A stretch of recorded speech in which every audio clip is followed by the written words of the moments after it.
Hola, mi nombre es Emer de Jesús Lopera Arias. Soy profesor de la Universidad Nacional de Colombia, sede Manizales. En esta sección vamos a comenzar a estudiar los sistemas de ecuaciones lineales. Los sistemas lineales son un tema bastante amplio que vamos a tratar a lo largo de varias secciones. Hoy vamos a introducir las nociones básicas, vamos a ver unos ejemplos gráficos que nos van a dar una idea intuitiva de lo que significa un sistema lineal y finalmente vamos a dar luces acerca de cómo se pueden resolver estos sistemas lineales. Entonces, comencemos con un ejemplo muy sencillo. La ecuación y igual a 2x menos 1. Esta es una ecuación que representa una línea recta. Esto quiere decir que si, por ejemplo, nosotros graficáramos en un plano cartesiano todos los puntos de la forma x, y que satisfacen esta ecuación, obtendríamos algo como esto, lo que conocemos como una línea recta. Bueno, observemos que, por ejemplo, si sustituimos en esta ecuación x igual a menos 1 y y igual a menos 3, esta ecuación se satisface, como se puede chequear fácilmente. Simplemente 2 por menos 1 es igual a menos 3. En otras palabras, el punto con componentes menos 1, 3 es un punto que pertenece a la línea recta. En este curso de lineal, de álgebra lineal, vamos a decir que ese punto es una solución de la ecuación, en lugar de decir que el punto pertenece a la recta.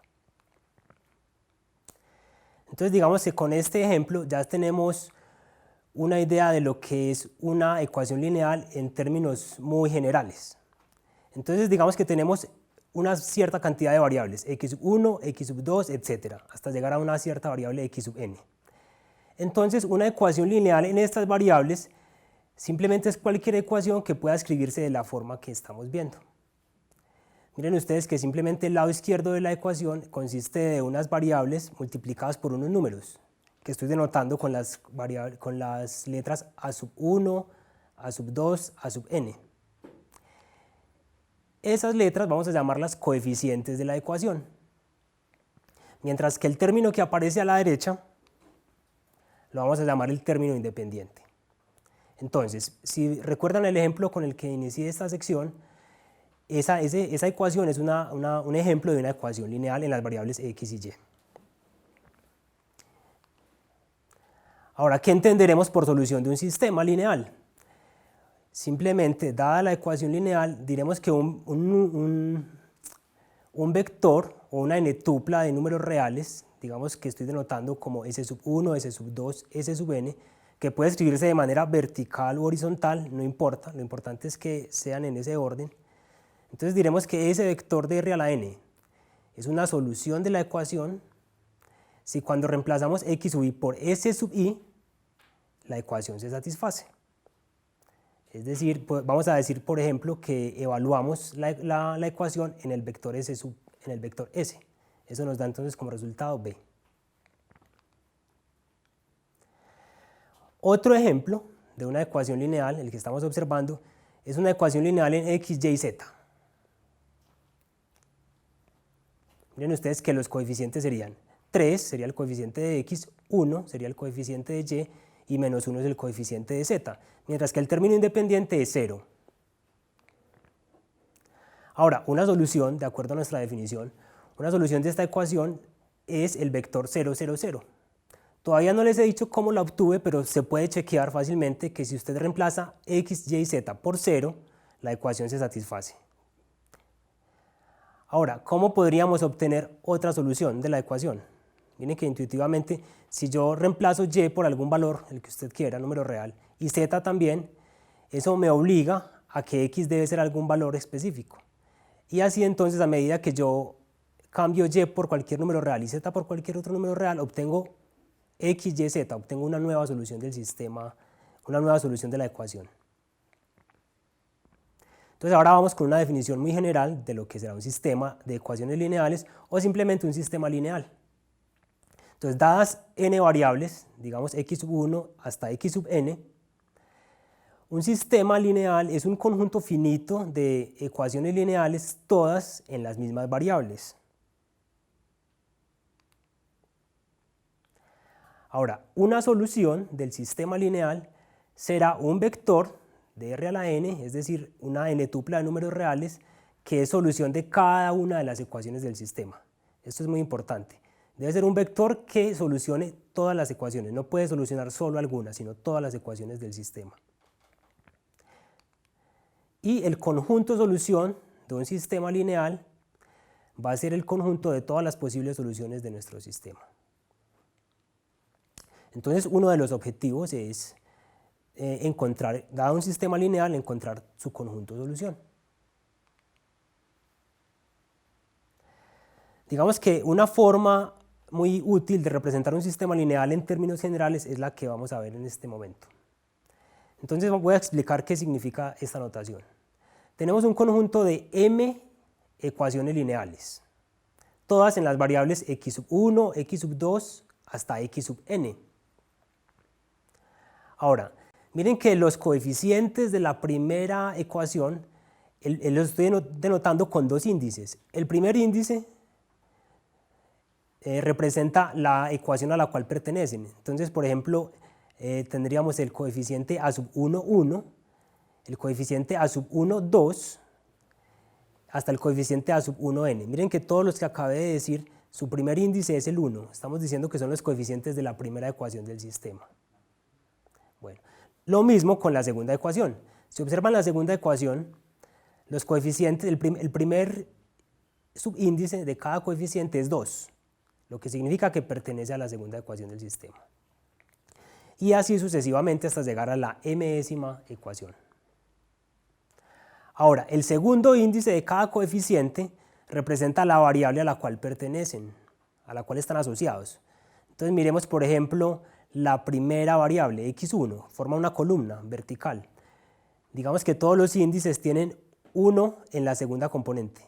Significa que son los coeficientes de la variable 1. Si pasan a la segunda variable, observan que en la segunda componente están el 2, de ese coeficiente a sub 1, 2, a sub 2, 2, etc. Significa que son los coeficientes de la segunda variable. Mientras que al lado derecho tenemos todos los términos independientes, también con un subíndice, que significa a la fila a la cual pertenecen la ecuación. Y entonces, digamos, por ejemplo, el coeficiente a sub ij, el coeficiente a sub ij pertenece a la i-ésima ecuación del sistema y pertenece o está asociado a la j-ésima variable del sistema.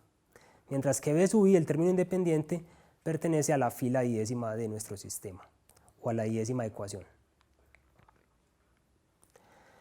Entonces nuestro objetivo ahora va a ser obtener todo el conjunto de solución del sistema. Eso significa resolver un sistema, es decir, hallar todas las posibilidades. Bueno, para llegar a un algoritmo, es decir, a un procedimiento sistemático que nos permita resolver esto, vamos a empezar a ilustrar con algunos ejemplos. Consideremos entonces este ejemplo donde tenemos un sistema lineal en las variables x y y tenemos dos ecuaciones. Entonces, algo que podríamos hacer es sumar a ambos lados de la segunda ecuación la primera ecuación. Miren ustedes que de esa manera no se afecta no se afectan las soluciones del sistema porque simplemente estamos sumando cantidades iguales a ambos lados. Si yo hago eso, obtengo 2x y obtengo y más menos y. Entonces se cancela esa variable, la variable y. Y nos queda entonces la segunda ecuación se convierte en 2x igual a 4, que es una ecuación muy sencilla de despejar, ustedes lo pueden hacer. Es decir, x, por ejemplo, tendría que ser igual a 2, como se observa en esta parte. Entonces sabemos que de existir una solución necesariamente x debe ser 2. Si reemplazamos ese valor de 2 en la primera ecuación y despejamos, eso nos da que y debe ser igual a 1. Entonces podríamos decir que una solución de nuestro sistema se obtiene con x igual a 2 y y igual a 1. Es decir, es el vector con componentes 2, 1. Esa sería una solución de este sistema. Esto se puede ver gráficamente en este caso por tratarse de dos variables. Entonces, si por ejemplo la primera ecuación representa la línea recta que estoy pintando con azul y la segunda representa la línea recta que está con rojo, miren que ese punto, esa solución, es precisamente el punto de corte de estas dos rectas. Bueno, Veamos un segundo ejemplo. Tenemos nuevamente dos ecuaciones lineales en x y y. Intentemos hacer lo mismo que hicimos con el ejemplo anterior, es decir, vamos a tratar de eliminar una de las variables, bien sea x o y. Entonces, como ahí no está tan fácil, podríamos simplemente antes de eliminar multiplicar por 2 la primera ecuación. Multipliquen por 2 a ambos lados. Miren que eso no afecta a la solución del sistema, estoy multiplicando a ambos lados por un mismo número. Pero se observa entonces que si hago esto me quedan realmente dos ecuaciones iguales. Es decir, si lo vemos desde el punto de vista gráfico, las dos rectas que están representando el primer sistema son exactamente la misma recta. Bueno, entonces solamente ese sistema como que colapsó a una ecuación, es simplemente equivalente a una sola ecuación, a la primera, por ejemplo. Y entonces de la primera usted puede despejar x en términos de y, tal como estoy mostrando, y entonces tendríamos que por cada valor de y hay un valor para x. Es decir, hay infinitas soluciones para este sistema, tantas como números reales existen. Y entonces el conjunto de solución lo podríamos describir de esta manera. Esto va a ser muy útil para los cursos posteriores. Digamos, simplemente tendríamos que el conjunto de solución es el conjunto de parejas x, y, pero en lugar de x escribo su representación en términos de y, es decir, menos 1 menos 3y, tal que y es un número real. Entonces, así obtendríamos todo el conjunto de solución. En este caso, entonces, como pueden ver ustedes en la gráfica, las dos ecuaciones que inicialmente son distintas representan la misma recta.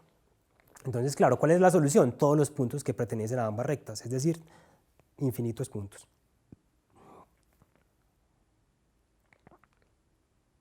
Y vamos con nuestro último ejemplo, que es muy interesante. Nuevamente consideramos un sistema de dos ecuaciones en dos variables, en x y y. Vamos a hacer lo mismo que hicimos con los otros ejemplos. Vamos a tratar de emparejar los dos coeficientes de x. Para esto podríamos multiplicar entonces por 0.4 nuestra segunda ecuación, para que me queden las dos ecuaciones, el coeficiente de las dos x igual a 0.4. Pero entonces en este caso, observen esto. Tenemos el lado izquierdo en ambas ecuaciones es el mismo, pero el lado derecho es distinto. O sea que de existir una solución, si existiera una pareja x y que satisfaga la primera ecuación, debería ser igual a 0, pero también debería ser igual a 0.4. Es decir, igual en las dos ecuaciones. Y se observa una inconsistencia, nos daría 0 igual a 0.4. Eso nos está diciendo que no existen una pareja de componentes x y y que satisfagan las dos ecuaciones simultáneamente. En otras palabras, nuestro sistema no tiene solución. Decimos entonces que el conjunto de solución es el vacío. Gráficamente, esto es lo que está pasando. Si, digamos, la primera ecuación representa la línea recta que está con azul y la segunda, la que está con rojo, son dos rectas paralelas que no se tocan, no tienen puntos en común. Bueno, estos tres ejemplos que acabamos de ver son muy importantes porque nos ilustran algo que va a pasar en términos muy generales. Si ustedes miran bien, en la primera ecuación el sistema tenía una única solución porque eran dos rectas que se cortaban, tenían un punto de intersección. En el segundo sistema se observaron que eran dos ecuaciones que representaban la misma línea recta y por tanto había infinitas soluciones. Y en el último ejemplo no habían soluciones del sistema. Resulta que esto es un hecho general, es decir, es un teorema bastante importante. Entonces nuestro teorema dice, dado un sistema lineal en x1, x2, xn, entonces por lo menos una de las siguientes afirmaciones es verdadera.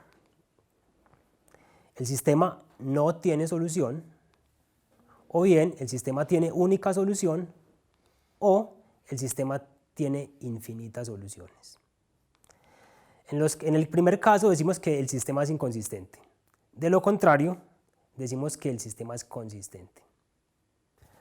Bueno, ahora vamos entonces a ir dando luces, como dije al principio, de cómo hallar, digamos, soluciones explícitamente. Ya sabemos teóricamente que puede haber única solución, infinitas o ninguna, pero ¿cómo hallarlas explícitamente? Entonces miren este ejemplo acá.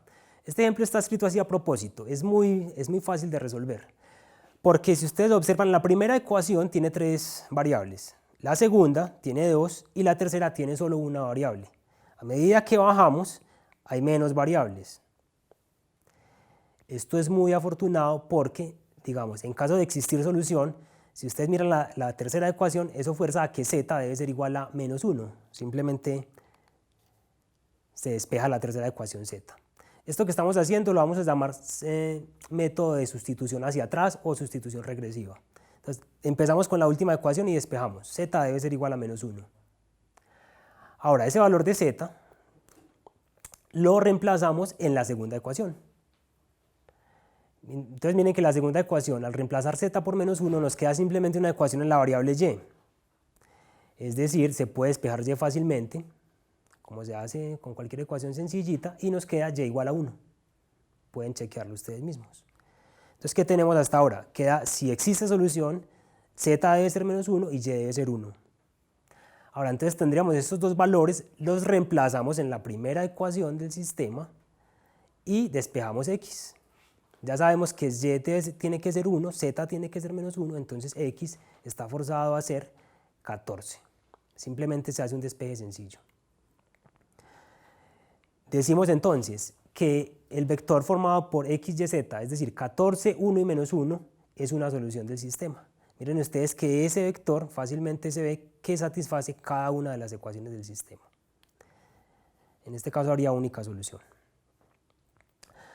¿Qué nos permitió resolver el sistema de forma tan sencilla? Como les dije ahora, la forma en la que estaba presentado. A medida que bajábamos, había menos variables. Pero ¿qué ocurre acá, en este otro ejemplo? Ahí sí no está el sistema como estaba en el ejemplo anterior.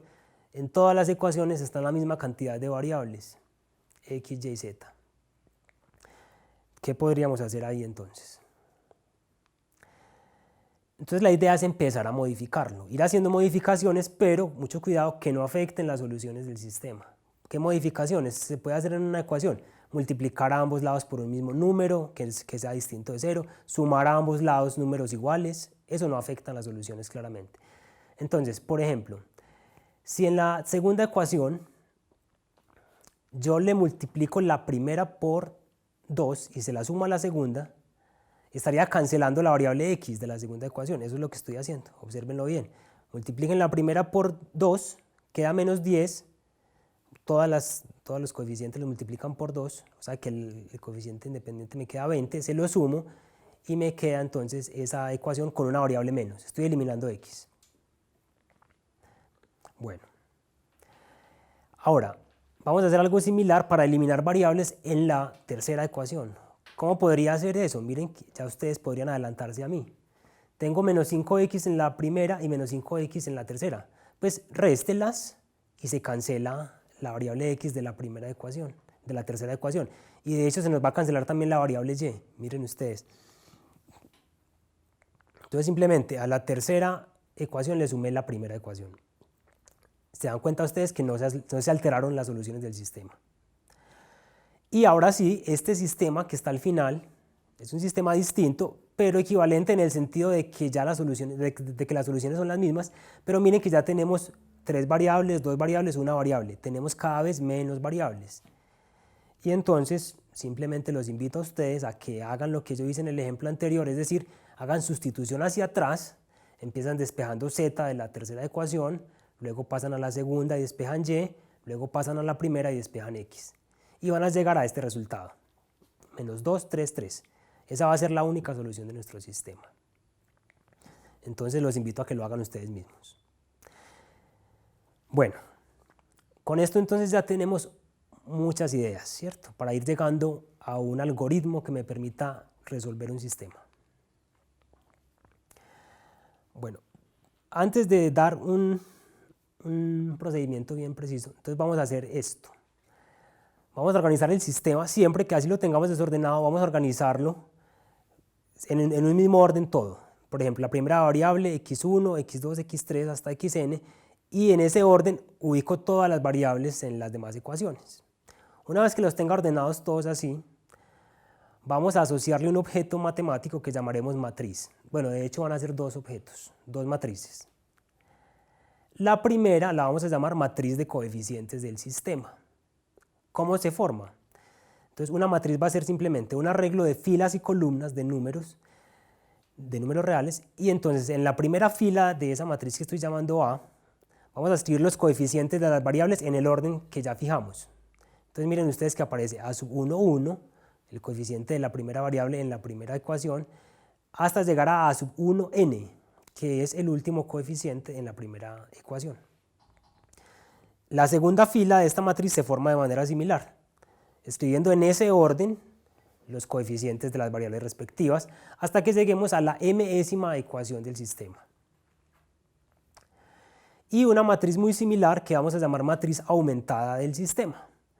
Consiste en hacer la matriz de coeficientes en una primera parte, en un primer bloque, y dejar una última columna donde vamos a escribir los términos independientes del sistema en ese orden, es decir, B sub 1 en la primera fila, B sub 2 en la segunda fila, hasta que lleguemos al último coeficiente, hasta que lleguemos al último término independiente de nuestro sistema. Entonces tendríamos matriz de coeficientes del sistema y matriz aumentada del sistema. Entonces, por ejemplo, para este sistema, en tres ecuaciones con tres variables, x, y y z, su matriz de coeficientes, ustedes lo pueden chequear, lo pueden observar. Entonces, digamos, los coeficientes son en este orden. La primera fila, 1, menos 1, menos 1, que serían los coeficientes de x, y y z respectivamente. En la segunda fila de esta matriz aparecen los coeficientes de x, y y z, como ustedes lo pueden ver ahí. Y similarmente en la tercera fila. Ahora, la matriz aumentada sería entonces, por definición, la matriz de coeficientes y una columna donde vamos a escribir los términos independientes. En este caso, 2, 16 y 9. Entonces miren que es muy sencillo escribir las matrices asociadas a un sistema. Ahora esto se va a hacer porque miren ustedes que si tenemos ya un orden en las variables, realmente las variables van a sobrar. Simplemente para hacer un análisis del sistema va a ser suficiente con mirar sus matrices. Porque, por ejemplo, si ustedes miran en la segunda columna, o sea, la vertical de la matriz de coeficientes, están los números menos 1, menos 3 y menos 1. ¿Qué nos dice eso? Pues que esos son los coeficientes asociados a la variable x sub 2. Entonces, sin necesidad de escribir explícitamente las variables, ya sabemos en ese orden cuáles son los coeficientes.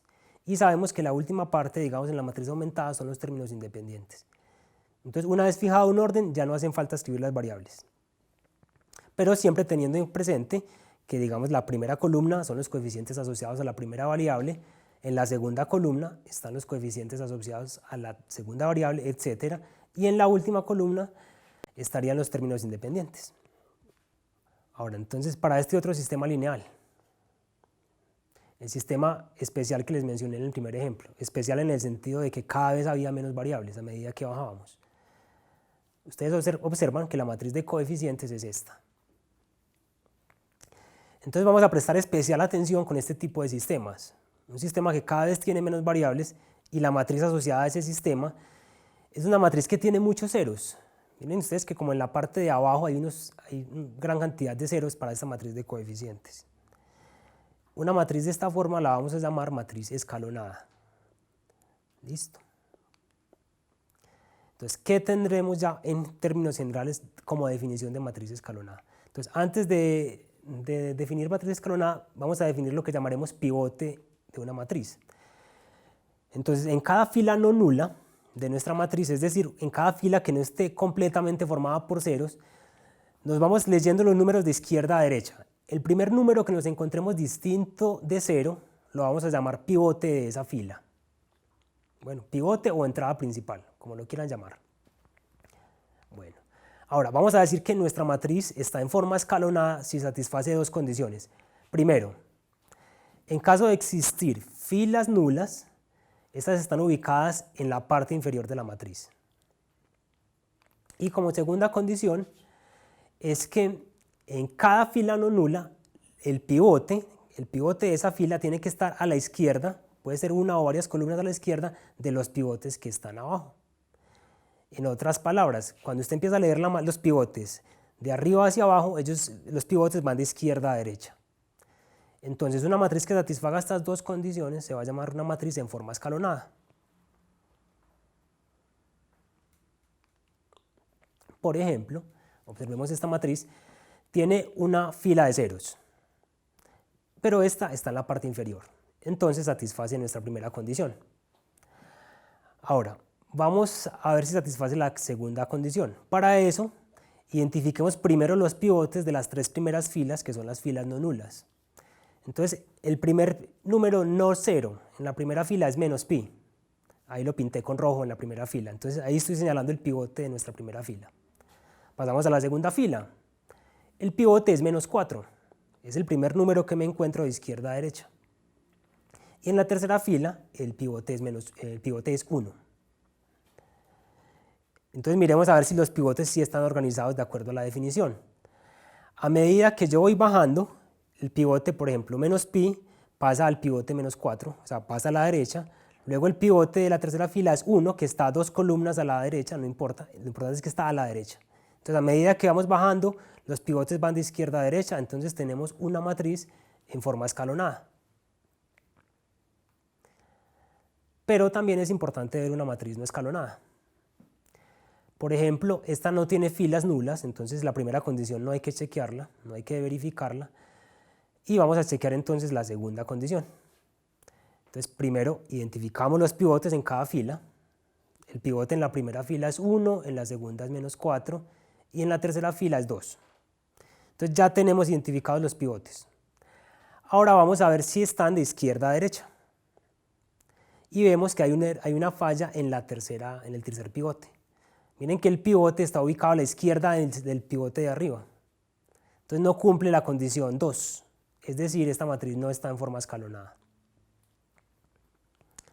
Ahora, la importancia entonces, repito, de las formas escalonadas es que cuando miramos el sistema asociado y empezamos a leer las ecuaciones, digamos, por ejemplo, en la primera matriz que está ahí, si esa matriz fuera la matriz de un sistema en 4 variables, lo que nos está diciendo es que a medida que leemos las ecuaciones hacia abajo, cada vez aparecen menos variables porque su coeficiente es 0, es decir, la variable no va a aparecer en el sistema. Entonces cada vez hay menos variables.